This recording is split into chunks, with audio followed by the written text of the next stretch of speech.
Hello students, YouTube channel साधना में आप सबका स्वागत है। बच्चों, साधना चैनल आपके लिए फ्री और क्वालिटी कंटेंट प्रोवाइड करता है।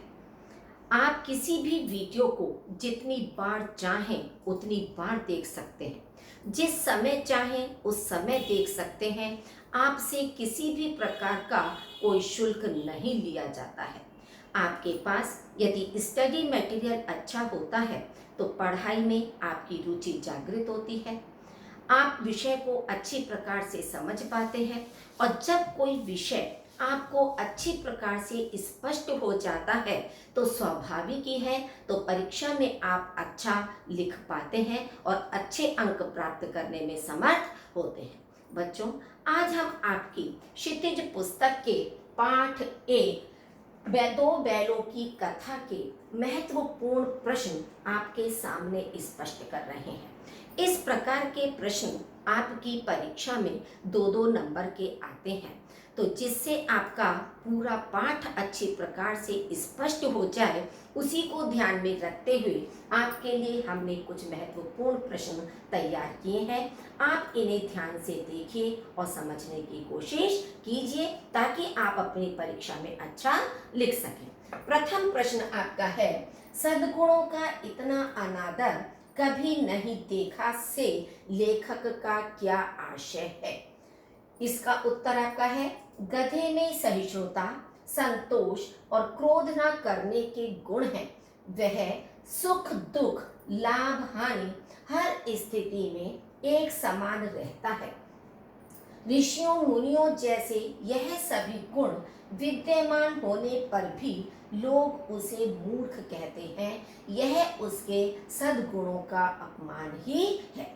कि एक तरफ तो हम कह रहे हैं कि जो गुण ऋषि मुनियों में होते हैं वही गुण गधे में भी विद्यमान है, फिर भी हम उसे मूर्ख कहते हैं। तो ये जो उसके सद्गुण हैं, एक तरह से हम उनका अपमान कर रहे हैं कि उसका सीधापन या सुख दुख में एक समान रहना मानो उसका कोई अवगुण हो। दूसरा है, सीधापन संसार के लिए उपयुक्त क्यों नहीं है? सीधे स्वभाव वाले व्यक्ति को संसार के लोग हे दृष्टि से देखते हैं। हे का मतलब निम्न दृष्टि से देखना। उसके गुणों का सम्मान न करके उसे मूर्ख समझा जाता है। संसार के लोग उन्हीं को श्रेष्ठ व सभ्य मानते हैं जो अपने असंतोष को व्यक्त करते हैं और अपने अधिकारों को प्राप्त करने के लिए लड़ाई झगड़ा करने से भी नहीं चूकते, तथा जो कुटिल और चालाक स्वभाव के लोग होते हैं। अब इसमें प्रेमचंद जी ने ये बताया है कि जो सीधे स्वभाव वाला व्यक्ति है उसका समाज में कोई सम्मान नहीं करता है। सम्मान केवल उसी व्यक्ति को प्राप्त होता है जो अपने अधिकारों को प्राप्त करने के लिए संघर्ष करता है, किसी की बात का जवाब देने की क्षमता अपने अंदर रखता है। क्योंकि सीमा से अधिक अगर हम सीधे हैं तो हमारा समाज में कोई भी सम्मान नहीं करता, बल्कि हमें मूर्ख और बेवकूफ माना जाता है। थर्ड है, बैलों की सूरत देखकर लोग मन फीका करके क्यों चले जाते थे? सप्ताह भर तक चारे का एक तिनका भी न मिलने के कारण दोनों बैल अत्यंत दुर्बल और मृतक समान लगते थे। अतः खरीदारों को उन्हें देखकर निराशा ही होती थी। कि जब हीरा और मोती दोनों बैलों को कांजी हाउस में बंद कर दिया गया तो वहां उन्हें खाने के लिए बिल्कुल भी चारा नहीं मिलता था। लेकिन कांजी हाउस में ये नियम था कि यदि एक सप्ताह तक उस पशु का मालिक उन्हें छुड़ाने के लिए नहीं आता है तो उसकी नीलामी कर दी जाती है।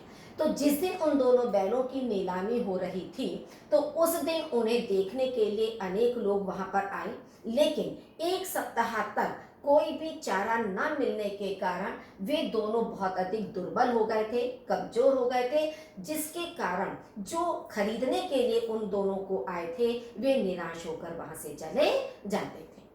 हीरा और मोती ने लड़की के प्रति अपना प्रेम कैसे व्यक्त किया?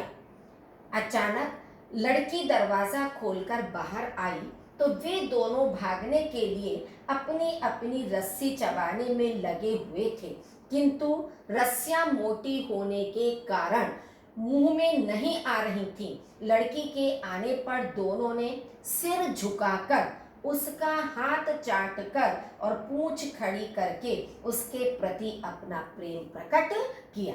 ये आपने पाठ में पढ़ा होगा कि जो छोटी बच्ची थी जिसकी सौतेली माँ उसके साथ दुर्व्यवहार करती थी, तो जब उस लड़की ने देखा कि इन दोनों बैलों के साथ भी गया ऐसा ही दुर्व्यवहार करता है, तो उसके मन में एक स्नेह और प्रेम उन दोनों के प्रति उत्पन्न हो गया।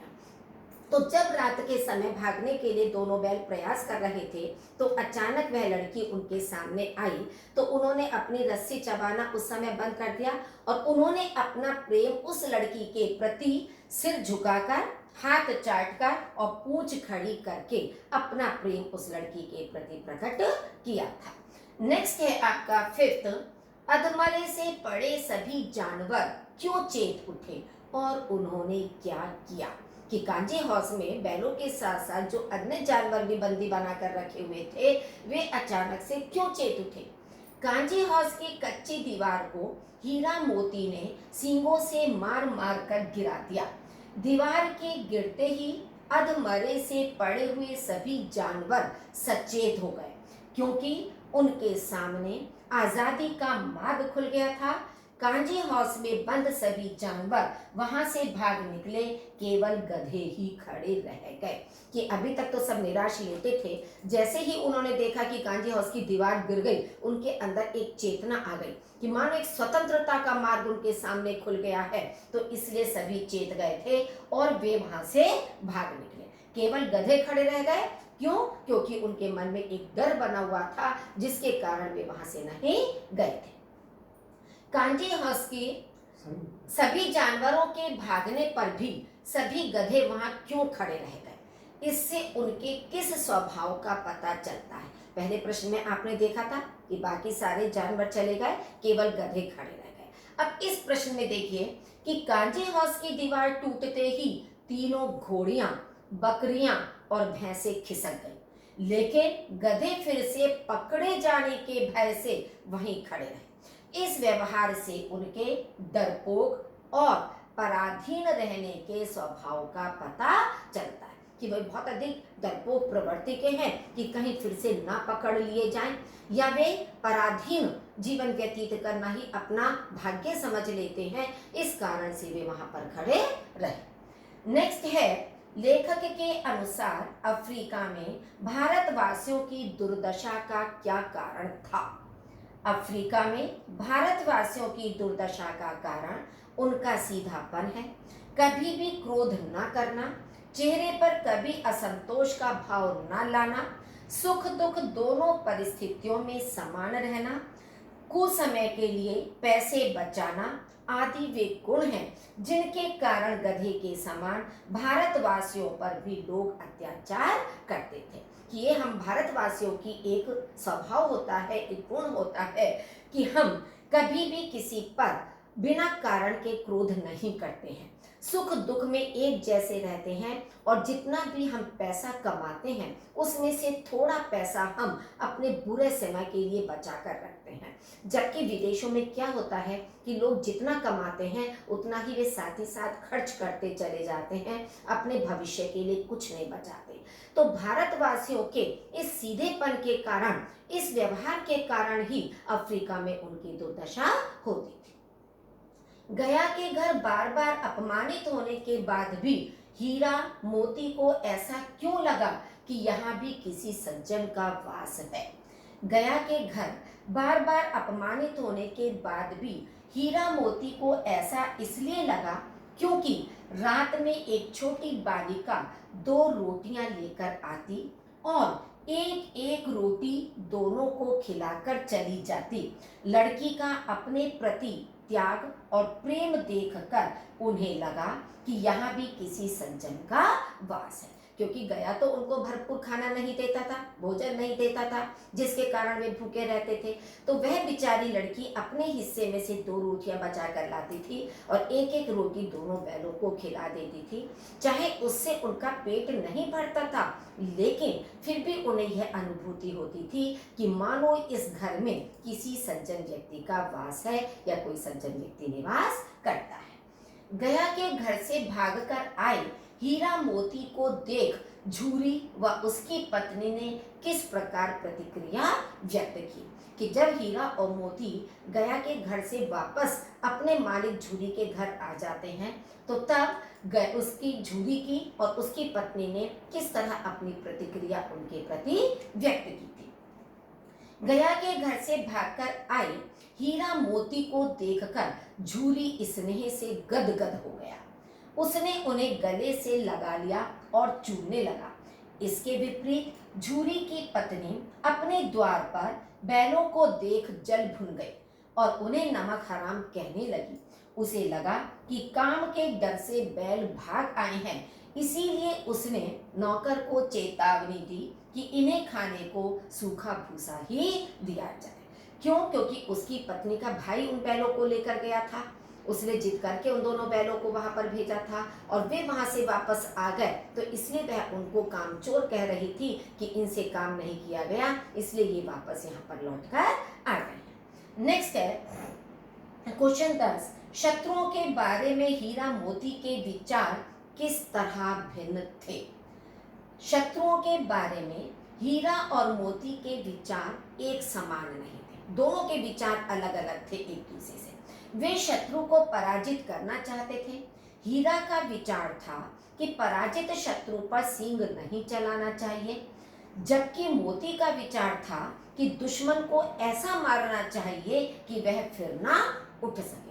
कई अवसर दोनों के सामने ऐसा आए कि उन्होंने अपनी बौद्धिक क्षमता से उन्हें पराजित किया, लेकिन दोनों के विचार अलग अलग थे। कि मोती तो जल्दी आवेश में आ जाता था, अपने सामने शत्रु को देखकर उसे समाप्त कर देना चाहता था, जबकि हीरा बहुत शांत प्रवृत्ति का व्यक्ति था, वह पराजित शत्रु पर सींग चलाना उचित नहीं मानता था। 11th है आपका, नीलामी में आए दड़ियल आदमी को देखकर दोनों बैल क्यों भयभीत हो गए? कि जो नीलामी के समय उन दोनों बैलों को खरीदने के लिए आया था, जिसने उन दोनों बैलों को खरीदा, उसे देखकर वे भयभीत क्यों हो गए? नीलामी में आए दड़ियल आदमी को देखकर दोनों बैल इसलिए भयभीत हो गए क्योंकि वह अत्यंत कठोर मुख मुद्रा और लाल लाल आंखों वाला कसाई था, जो उनके मांस, खाल, सींग, हड्डी सब कुछ अलग अलग कर देता। क्योंकि कसाई वही होता है जो पशुओं को मारता है, उसके सारे अंगों को अलग अलग करके बेच देता है। तो उसकी जो मुख मुद्रा थी उसे देखकर वे दोनों डर गए कि अब ये हमें मारकर हमारी मांस, खाल, सींग, हड्डी सबको अलग अलग कर देगा। 12th, दो बैलों की कथा कहानी का कौन सा प्रकरण एकता में शक्ति है को सत्य सिद्ध करता है? पाठ के आधार पर लिखिए। जब हीरा मोती गया के बंधन से मुक्त होकर बेतहाशा भागे जा रहे थे, अचानक उन्हें एहसास हुआ कि वे राह भूल गए हैं। दोनों भूख से भी व्याकुल हो रहे थे। वो एक मटर के खेत के पास खड़े थे। खेत में पेट भर मटर खाने के पश्चात हीरा मोती ने अचानक एक विशाल सांड को अपनी तरफ आते देखा। भयंकर सूरत वाला यह सांड अपने घमंड से फूला हुआ था, अतः उससे बचने के लिए हीरा मोती ने एक योजना बनाई, जिसमें यह तय हुआ कि जब वह हीरा पर वार करे तो मोती उसके बगल में सींग चुभो देगा, और जब वह मोती पर हमला करे तो हीरा ठीक ऐसा ही करेगा। दोनों ने योजना अनुसार सांड से लड़ाई लड़ी और सांड को हराने में सफल हुए। यदि दोनों संगठित होकर न लड़ते तो शायद जीत सांड की होती। उन्होंने एकता में शक्ति का महत्व समझा और खतरनाक सांड पर जीत हासिल की। कहानी का वर्णित प्रकरण उपर्युक्त उक्ति को पूर्ण रूप से सिद्ध करता है कि जब एक विशाल शरीर वाला सांड उनके सामने आया तो दोनों ने मिलकर उसका सामना किया। यदि एक एक बैल उसका सामना करते तो वह इतना शक्तिशाली था कि वह उनको समाप्त कर सकता था, उनको पराजित कर सकता था। लेकिन दोनों ने अपनी बुद्धि का प्रदर्शन किया, बुद्धि का प्रयोग करते हुए कि एक आगे से अगर वार करेगा तो वह दूसरा पीछे से करेगा, जब वह पीछे से उसको मारेगा तो आगे से करेगा। तो इस तरह से संगठित होकर उन्होंने उस विशालकाय सांड को भी पराजित कर दिया। तो इससे सिद्ध होता है कि एकता में ही शक्ति होती है। नेक्स्ट है आपका, जानवरों में भी मानवीय संवेदनाएं होती हैं। दो बैलों की कथा के आधार पर स्पष्ट कीजिए। जैसे मानवीय संवेदनाएं मनुष्य में होती हैं, वैसे ही पशुओं में भी होती हैं। चाहे वह मूक प्राणी है, बोल नहीं सकता है, लेकिन अनुभूति हर चीज की उनको भी होती है। जानवर भी मानव के समान जीव है, उनमें भी मानव के समान सुख दुख, ऊंच नीच, मान सम्मान को देखने, सुनने और समझने की क्षमता होती है। दो बैलों की कथा कहानी में अनेक ऐसे अवसर आए हैं जब इन बैलों में मानवीय संवेदनाओं की झलक स्पष्ट देखी जा सकती है। बैलों का झूरी से अलग होने का दुख, गया की चारा देने में दुरंगी नीति, कांजी हौज से पशुओं को भगाना या छोटी बच्ची के साथ अत्यंत सहृदयता की भावना, सभी घटनाएं मानवीय संवेदनाओं को व्यक्त करती हैं, जिसे कहानी में इन दोनों बैलों के द्वारा व्यक्त किया गया है। अब आप देखिए इसमें कितने सारे पॉइंट्स हैं कि जैसे मनुष्य सुख दुख की अनुभूति करता है, ऊंच नीच, मान सम्मान, कि कौन हमारे साथ सम्मान हमें दे रहा है, कौन नहीं दे रहा है, ये सब देखने सुनने समझने की क्षमता होती है, वैसे ही पशुओं में होती है। कि इन पशुओं ने भी क्या किया कि जब ये झूरी से अलग हुए तो उनके मन में यह अनुभूति हुई कि हमारे मालिक ने हमें अपने से अलग क्यों किया। गया ने अपने पशुओं को तो दाना चोकर सब कुछ दिया, लेकिन उन्हें सूखा भूसा दिया, तो उनकी दुरंगी नीति को उन्होंने महसूस किया। कांजी हौज से पशुओं को भगाना कि यदि हम बंदी भी रहे तो कम से कम हमारे कार्य के द्वारा अन्य पशु तो वहां से स्वतंत्र हो जाएंगे। इस तरह की अनुभूति, इस तरह की भावना उनके अंदर थी। या जो छोटी बच्ची उन्हें 2 रोटियां खिलाती थी, उनके प्रति भी एक सहृदयता की भावना उन दोनों बैलों में थी। तो इस तरह से स्पष्ट होता है कि मनुष्य के समान पशुओं में भी संवेदनाएं होती है। हीरा मोती की आंखों में विद्रोह और स्नेह का मिला जुला भाव क्यों झलक रहा था। दोनों चीजें एक दूसरे के अपोजिट हैं, विरोधी हैं। एक तरफ विद्रोह करना, एक तरफ प्रेम। हीरा मोती को गया जबरदस्ती अपने घर ले गया। वे दोनों झूरी का सानिध्य और उसका घर छोड़कर नहीं जाना चाहते थे। उन्होंने गया के घर रात में कुछ खाया पिया नहीं और परस्पर सलाह कर अपनी अपनी रस्सियां तोड़कर झूरी के घर आ गए। वे समझ रहे थे कि झूरी ने उन्हें बेच दिया है, इसलिए वे गया का विद्रोह करके वापस आ गए। पर वे झूरी का स्नेह पाने को लालायित थे, इसलिए उनकी आंखों में विद्रोह और स्नेह का मिश्रित भाव झलक रहा था। कि गया के व्यवहार के कारण विद्रोह उनके मन में था और अपने मालिक के प्रति उनके मन में स्नेह का भाव था। तो इसलिए दोनों भाव उनके अंदर दिखाई दे रहे थे। बैलों के प्रति झूरी और गया के व्यवहार में क्या अंतर था। झूरी अपने बैलों हीरा और मोती को कभी भी मारता नहीं था, वह बैलों से प्रेम करता था। बैल भी उसका संकेत पाते ही खुशी खुशी काम में जुट जाते थे। इसके विपरीत गया ने चारे के नाम पर उन्हें सूखा भूसा दे दिया और हल में जोत दिया। दुखी बैलों ने जब अपने कदम न उठाए तो उसने दोनों की बेरहमी से पिटाई करनी शुरू कर दी। इस प्रकार झूरी और गया के व्यवहार में बहुत अधिक अंतर था। स्पष्ट हो गया आपको कि दोनों किस तरह का व्यवहार उन दोनों बैलों के प्रति करते थे। नेक्स्ट है आपका 16। दरियल के साथ जाते हीरा मोती को अन्य जानवर स्वार्थी क्यों नजर आ रहे थे। कि जिस मार्ग से वे जा रहे थे उस दरियल कसाई के साथ, तो रास्ते में जो उन्हें अन्य पशु दिखाई दिए तो वे उनको स्वार्थी क्यों लग रहे थे। दरियल के साथ जाते हीरा मोती ने देखा कि गाय बैलों का झुंड हरे भरे खेत में प्रसन्नता पूर्वक चर रहा है। वे सब कितने सुखी थे और उनके ही भाई बधिक के हाथ पड़े थे, किसी को इसकी चिंता नहीं थी, इसलिए उन्हें अन्य जानवर स्वार्थी नजर आ रहे थे। यानी कि जो गाय बैल हरे भरे खेतों में चारा चर रहे थे, जब वे इन दोनों बैलों को उस दरियल कसाई के साथ बधिक के साथ जाते हुए देख रहे थे, तब भी उन्होंने अपनी कोई प्रतिक्रिया व्यक्त नहीं की। उन्होंने ये प्रयास नहीं किया कि हम अपने इन दोनों साथियों को छुड़वा लें। तो इस तरह से उनको देखकर उन्हें लगा कि ये पशु कितने अधिक स्वार्थी हैं। नेक्स्ट, हीरा और मोती ने गया को कैसे परेशान किया। गया को हीरा मोती को अपने घर तक ले जाने में बहुत मेहनत करनी पड़ी। दोनों ने उसे बहुत परेशान किया।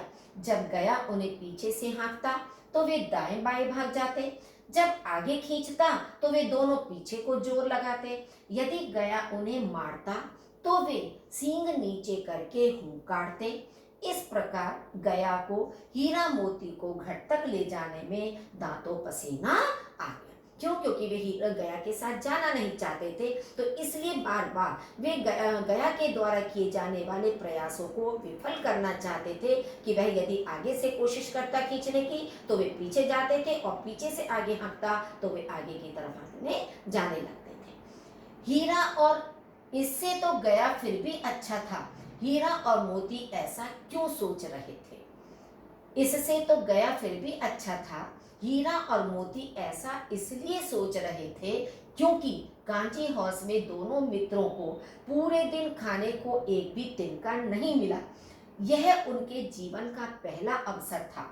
गया उन्हें अच्छा चारा नहीं देता था, किंतु फिर भी उन्हें एक समय सूखा भूसा तो खाने को दे ही देता था।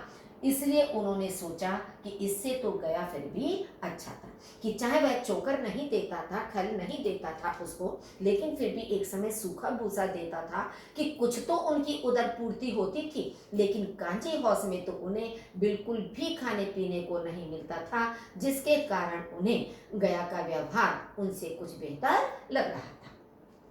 हीरा तथा मोती गया के घर से क्यों भाग गए? गया के घर से भागने पर उनका कैसा स्वागत हुआ और क्यों? हीरा और मोती गया के घर से इसलिए भाग गए क्योंकि एक तो गया ने उन्हें रास्ते में मारा था, दूसरे घर पहुंचने पर उन्हें दाना चोकर नहीं दिया। नया घर, नया गांव तथा नए आदमी, सब कुछ उन्हें बेगानों जैसा लगता था। घर पहुंचने पर उनका स्वागत बहुत अच्छी तरह से हुआ।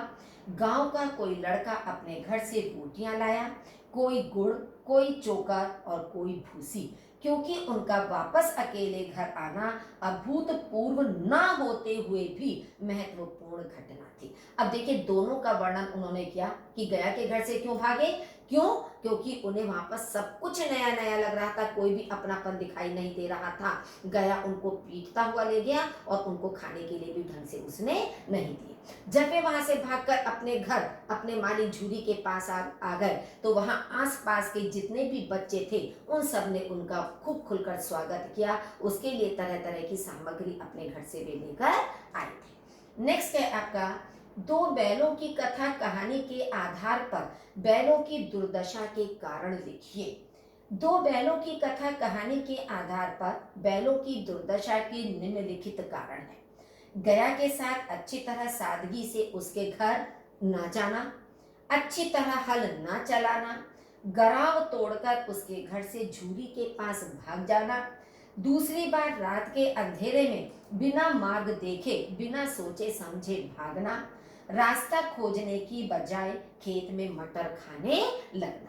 ये 5 पॉइंट्स आपके सामने हैं जो बैलों की दुर्दशा का वर्णन कर रहे थे कि जिस समय झूरी के पास से गया उनको ले गया, उस समय से उनकी दुर्दशा के मानो दिन शुरू हो गए थे।